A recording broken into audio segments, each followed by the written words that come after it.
Good morning, everyone. Good morning again. Yes, indeed. Thank you very much. It is my great pleasure to introduce for you Father Stebbing. Father Stebbing is part of a monastic community of the Resurrection in Murfield in Yorkshire, and he has done a great deal of work with children, youth in Tariro in Zimbabwe. And so I understand you've been here before. This is not your first visit with us, so some of you may recognize him from his previous visits. So it's a joy to have you with us, and thank you for being with us. Thank you. Well, thanks for listening to me. I do actually like talking about Zimbabwe and about Tariro. I thought I would start with a very brief sketch of some of the issues in Zimbabwe. I grew up in the country in the 50s and 60s, and in those days it was called Rhodesia, after Cecil John Rhodes, and of course it was a white-run country. It was, I think, a really good country, a very well-running country, a good economy, good agriculture, good all sorts of things, and very beautiful. But it was racist, and we're looking back, one gets more and more appalled at how racist the country was. And so whatever I say about Zimbabwe and the way things have collapsed since independence in 1980, nobody in Zimbabwe, even whites, would want to go back to how it was before, because everyone recognizes that racism was a great evil and must never be, one mustn't forget that ever. After 1980, when the country became independent, there was a few years where things went pretty well, and then in the 90s the economy began to collapse or to unravel.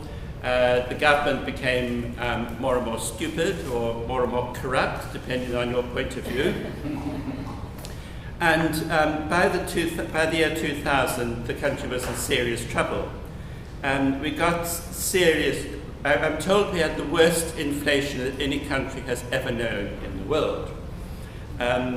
We started with dollar parity with the United States dollar, and as the years went by, it went to 100, 100,000, 100 million. They knocked off noughts, and by 2008 we were dealing with $100 trillion notes, and I forget how many of those you needed to buy a Coca-Cola.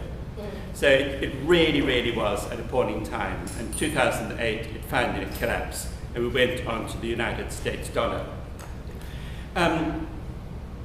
The thing for which the country's been most known recently was the land grab, when almost all the commercial farmers, mostly white, a few black, were kicked off the land. The land was taken over and given largely to Robert Mugabe's henchmen, to keep them on side and to remove the threat which the commercial farmers provided politically, because they were funding the opposition. That has really destroyed the economy of the country, and it meant that Zimbabwe, which used to be the breadbasket of Africa, is now having to import most of its food, which really it cannot afford to do. So the big question people ask is, why does Mugabe behave the way he does? Why does he do things which are so obviously stupid and destructive?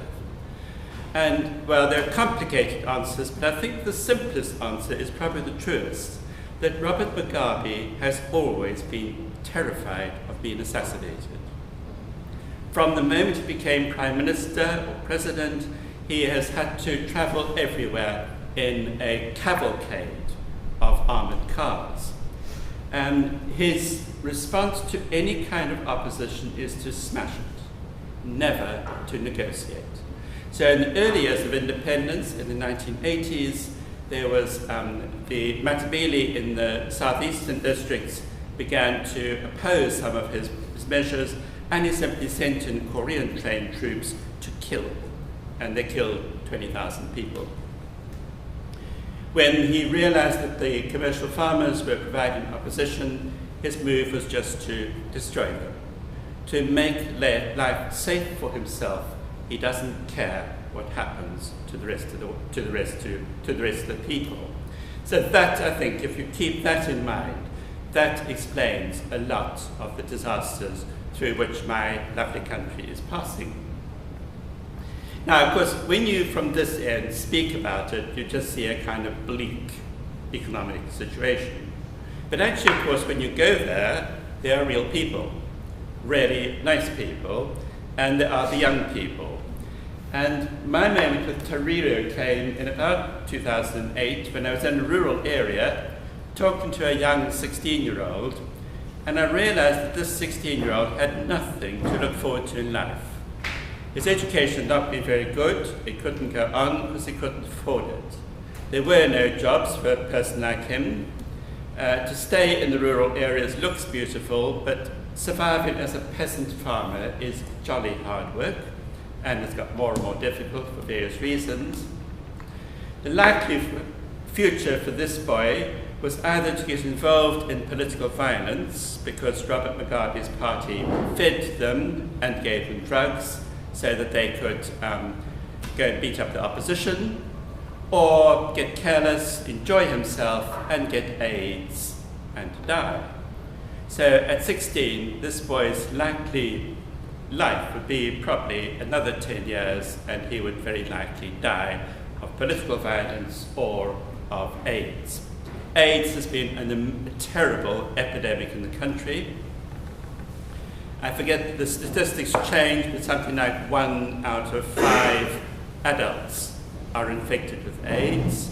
That means huge numbers of people have died of it, especially in the middle generation, which has left thousands or millions of orphans. And boys and girls like this lad who see no future at all and therefore will join part of the tragedy themselves. So we started Tariro, and Tariro means hope. Now you know, of course, that hope is a Christian virtue. Faith, hope, and love. We tend to hear quite a bit about faith because we need faith in order to be saved by Jesus. And we hear a lot about love because that's reckoned to be the greatest of all three. But I think we need to know more about hope. Hope is not optimism, not for us Christians. Hope is the belief that Christ is there in even the darkest situation. As he was on the cross and Golgotha, he came out of that and brought new life. So that for us Christians, hope is that confidence that no matter how bad the situation gets, Christ is still able to bring good out of it and to change it. And so with our youngsters, we want to give them hope. If they have hope, they can survive. They will learn, they will believe that they can go somewhere in the future, and that is what we want to encourage in them. So how we've done it, we decided at the beginning that we would use the resources we have to do a good job with any child that we took on. It's difficult. There are thousands of children who need help, but we felt if you spread the resources too wide, you don't make much difference to their lives individually. So we take on youngsters usually in their early teens, mid-teens, and from then on we will see them until they can stand on their own feet and not need us at all. We will be a home for them that will never kick them out.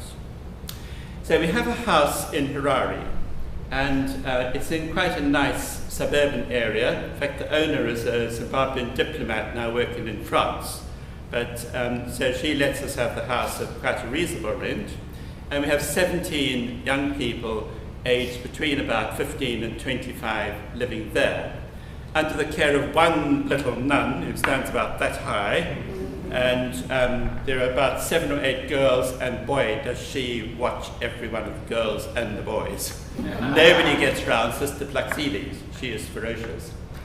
But otherwise, the youngsters largely run it themselves. The key thing we discovered early on with this house was that when it started, we had some trouble from them. We got in a social worker who said that these kids are suffering from grief. Their parents have died, they've been in abusive situations, they've lost everything, and nobody has talked to them about it because that is not part of their Shona culture. So she started talking with them, and we had many tears and much sorrow, and it just changed the whole atmosphere of the house. And now these kids really counsel each other. As new ones join us, they just naturally get into the kind of conversations, realize that their troubles are not the only ones, and gradually come out of it. So that these youngsters are really, really nice young people. I often say in England, if you put 17 teenagers from troubled backgrounds into one house with only 4 bedrooms, you would have trouble. Don't know about America. But we have none. They are used to living together. They love the house. They love the whole change situation.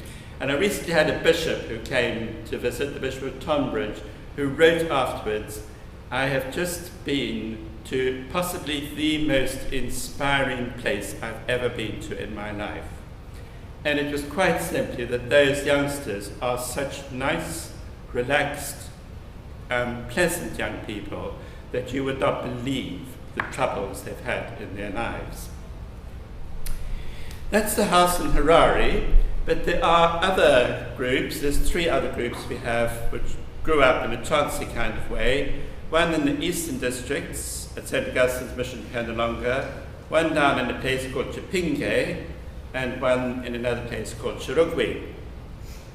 In those areas, the young people live with relations. This is difficult.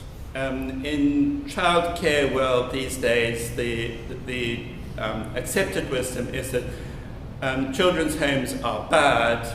You must always enable children to stay with their relations. Trouble is that in Africa, the relations are very poor.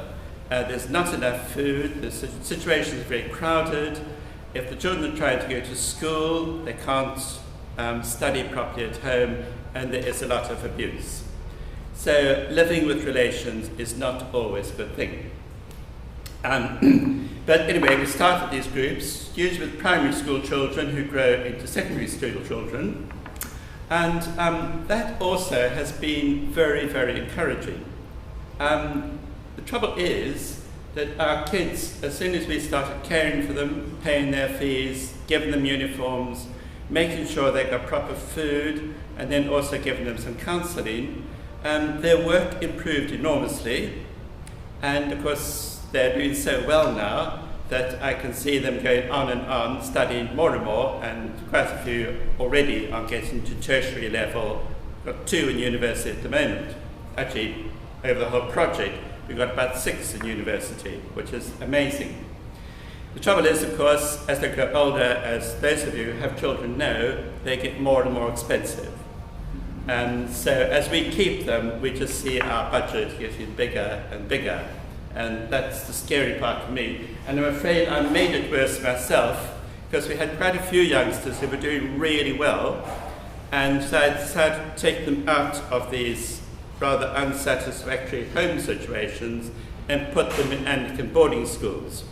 Now, I would have hated to go to boarding school myself, but our kids love it because they're away from their crowded family situation, they have regular food, they can concentrate on their studies and play sport as well.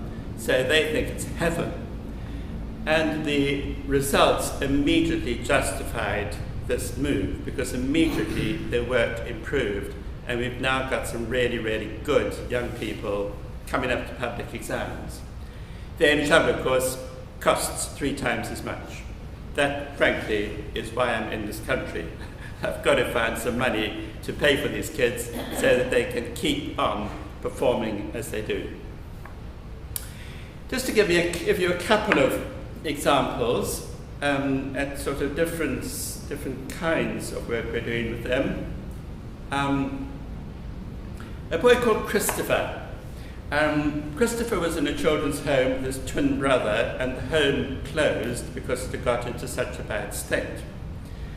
We took Christopher on with Charles and put them into a boarding school. Christopher was bright, is bright, and he was thrilled to be able to go into boarding school because he thought he was going to be pushed out to some school out in the wop-wops far away.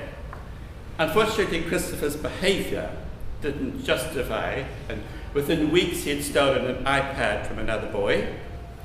He got that back from the person he'd sold it to, pleaded with the headmaster to keep him. Then he got into a fight, more trouble, more pleading. Then we sent him on holidays to stay with a priest, and he eventually stole something there, so he was kicked out of that. And people said, chuck him out, get rid of him. Christopher is rubbish. And I said, no, we hold on to Christopher. Finally, when I arrived February last year to visit the school, they'd only been there half an hour, so got to come quickly. Christopher's been taken to the police station for selling drugs. So I thought this really was the end. But he was in tears. He hadn't actually been selling drugs. It turned out that was clean of that, but the school wanted to get rid of him. I said, please, please, please, please hold on to him. Please keep him. And said to Christopher, this really is the last chance. Christopher had public exams at the end of that year, last year, and of his 10 subjects, got 4 A's, 4 B's and 2 C's, and is now doing sciences at 6th form. I'm just so pleased with him. And the way that boy has turned his life around, just hope he can hold on to it. But that is the merit of holding on to these kids until they see for themselves that they've really got to change their ways. Then another boy, Chengitai, who comes from a children's home also, and when he came to the end of primary school, we found he couldn't read or write and hadn't learned English. So there was no point in sending him to secondary school. But he's a nice kid, known him a long time. So we took him into our house in Harare to see what we could do with him. And it turned out that Chengitai really wanted to cook. So we said, well, you'll have to go and learn to read and write so you can read recipes. But if you can do that, we'll put you to catering college. So we sent him to a private tutor, which cost a bit. And in 4 weeks, Chengi learned to read and write and do basic sums. And we put him into catering college, where he was the happiest boy in the whole of Zimbabwe. And he now has a job. He is absolutely thrilled. Now, without us, he would have been abandoned on the streets, and I don't know where he would be now. And he's just such a lovely young person. So we don't only dealing with the academic ones, we deal also with the ones who have got very little academic ability, but are willing to give themselves to some way of earning a living. Is that enough? You got an idea of what it's about? I can talk more, but one of the lessons I learned when I was teaching was you must never talk for longer than 20 minutes. Actually, I think with adults it's 15 minutes. So now's your chance. Can I answer any questions? I'm very happy for you to ask anything you like about these youngsters. Father, just say something in context about the religious makeup of Zimbabwe, the Anglican Church there, or... Sure, okay. Zimbabwe, of course, being part of the British Empire, had a very strong Anglican presence right from the start. And the sort of mainline churches, Roman Catholic, Anglicans, Methodists, and a few smaller Baptist and 1 or 2 other denominations. And it has really been a markedly Christian country for many, many decades. There are still people who practice traditional religion, but most people are Christians. In recent years, that's the last 20 years, an awful lot of kind of new religious movements have burst out, some of which are quite good, some of which are a bit worrying, but that happens everywhere.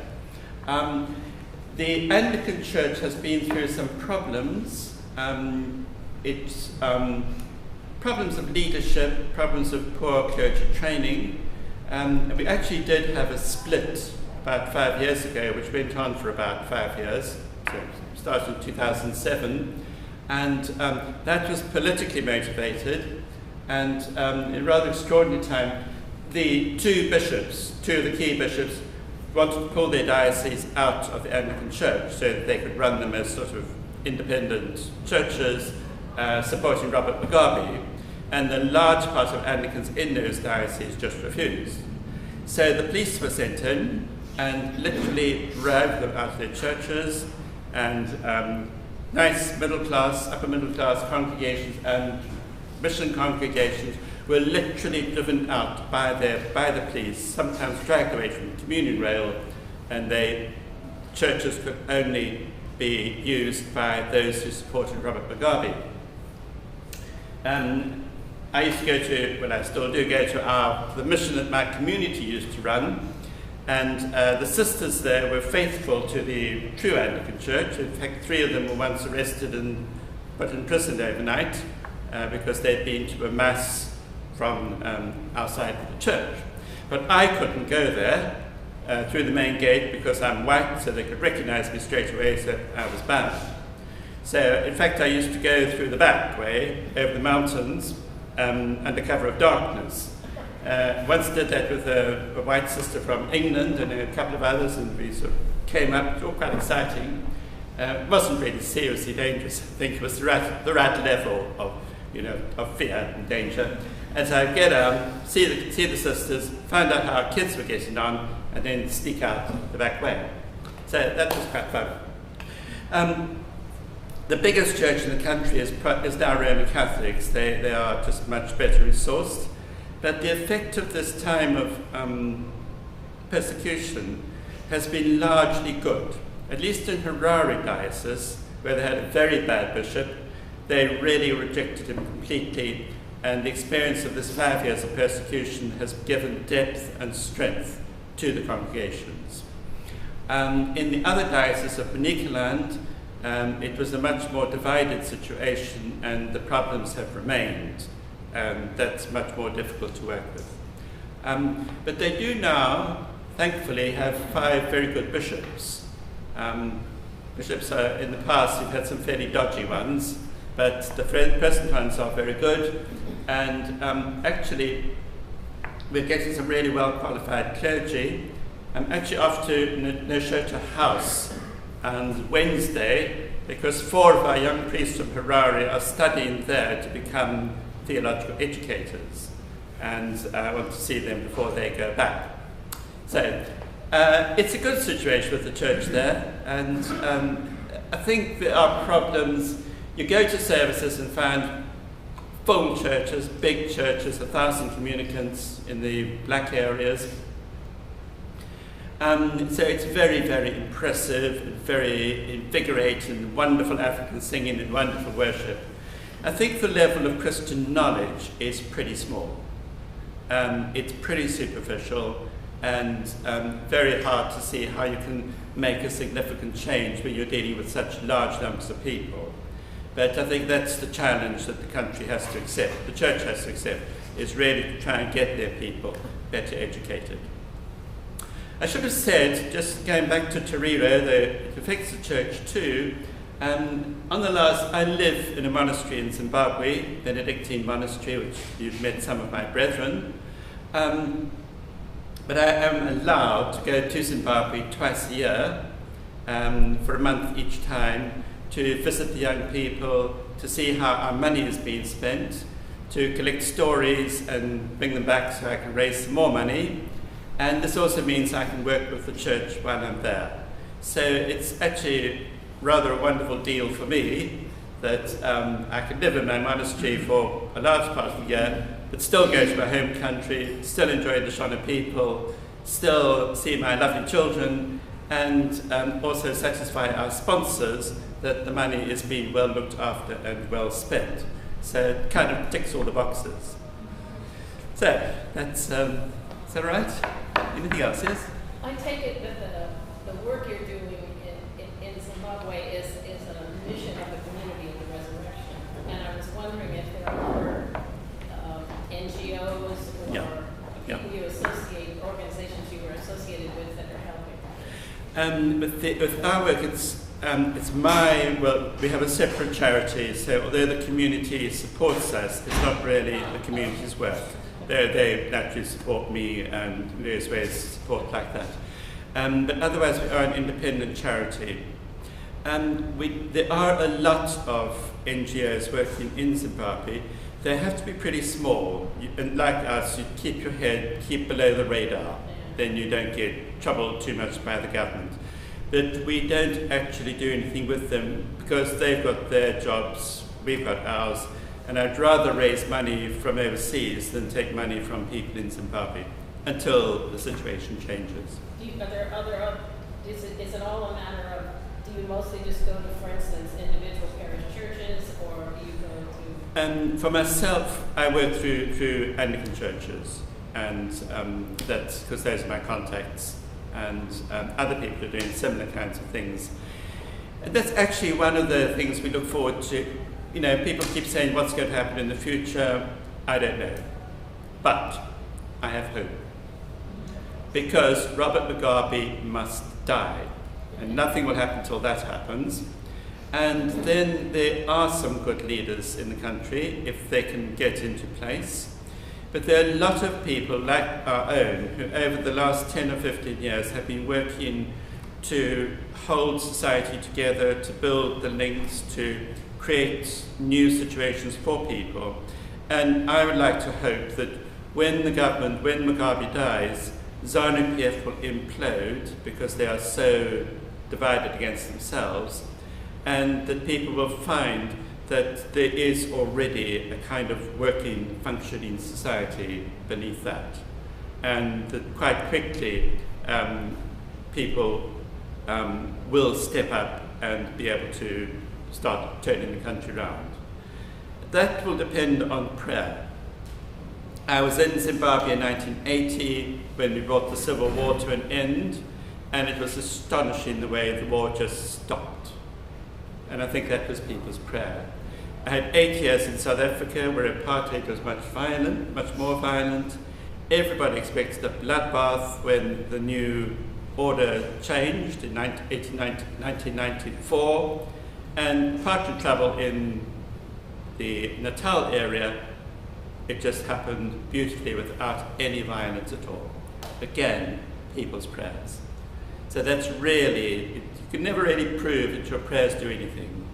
But the fact that those places didn't have the violence that was expected, I think was due to other people's prayers. Thank you very much. Okay.